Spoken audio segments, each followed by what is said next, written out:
the knee. And then you're just going to use your index and your thumb. You're going to feel all the way down to the patella.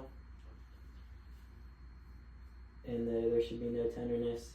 And you're going to also assess for thickening of the sinew or the ligaments and tendons. And then you'll be feeling on the back. There should be no pain in any of these tendons.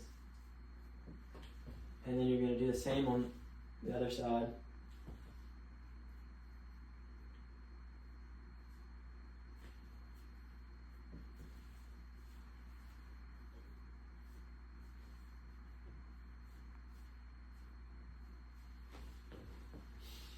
And then to test the range of motion, you'll have the patient extend the knee,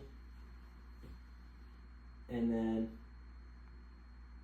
you'll have them flex the knee. But you need to stand up to flex your knee in this case. So the patient should be able to flex the knee 130 to 150 degrees. And what that looks like is this on both sides. And then they should, when they extend their knee, it should be 0 degrees. But for some people, they are able to hyperextend their knee to about 15 degrees or up to 15 degrees. And then to test strength or to test muscle strength, you're going to have the patient flex their knee, flex the knee, and then you're going to resist that flexion. So you're going to provide resistance on both sides, provide resistance against the other side, and then you'll have them, sit and do extension. You're going to resist the extension on both sides, and they should be strong enough to push against you. Then moving from there, we're going to go to the ankles and the feet. Alright, so when you inspect the feet, you're going to be palpating. You'll be able to visualize any contour in the size on both sides. It should be symmetrical. When you palpate, you're going to palpate in the tendons. They shouldn't be thick. There shouldn't be any nodules. It shouldn't be sore or tender. Then you're going to move to the metatarsal phalangeal joints. You're going to palpate those. Then you're going to go all the way down to each toe. And for this instance, the patient has their sock on. Whenever you assess your patient, you'll take their socks off. But you're going to assess for cap refill. And that should be within less than 3 seconds. And you're going to assess kind of the same as you would with a hand, and you're going to use your index and your thumb to feel each joint, and there shouldn't be any differences on either side, and there shouldn't be any pain or nodules, and the muscles and joints and bones should be firm. Then you're going to have your patient point their toes to the ceiling, and you're going to have them do that against some resistance. You're going to have them point their toes down against resistance.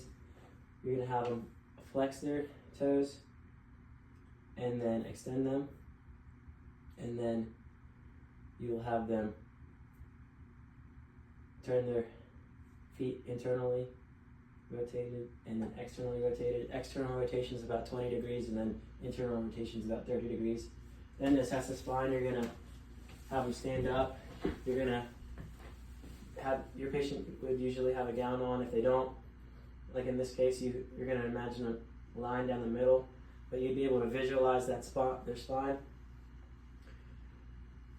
And then we're also going to look for symmetry bilaterally and at the shoulders, elbows, hips, knees, ankles. There shouldn't be any deviation one way or the other. Then you're going to palpate down the middle at each point, and then the muscles surrounding that.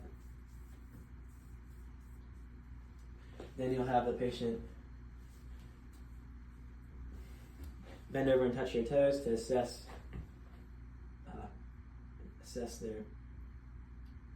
rotation not rotation at the hips, but flexion of the hip, and that should be a 90-degree angle. We're not looking at whether they're touching their toes, we're looking at their hips, and if they're at a 90-degree angle, and this is the normal finding for that, then you'll have them extend back. They should be able to do that 30 degrees with the knees straight, and then you'll have them go side to side, and they should be able to do that about 35 degrees. Then you'll have them twist their shoulders with their feet planted, and they should be able to do that 30 degrees bilaterally. And then you're gonna watch them walk. So whenever, if you're in a clinic situation or a doctor's office, they'll walk into the room, so you'll be able to assess them walking. But you'll have the patient walk, and just you're looking to see what their gait looks like, what their posture looks like when they walk, if they favor one side or another, and if they have any pain with walking. And then the assessment tools and directions found for this assessment were found in Jarvis and Eckhart's book on Health Assessment, the 8th edition. Thank you.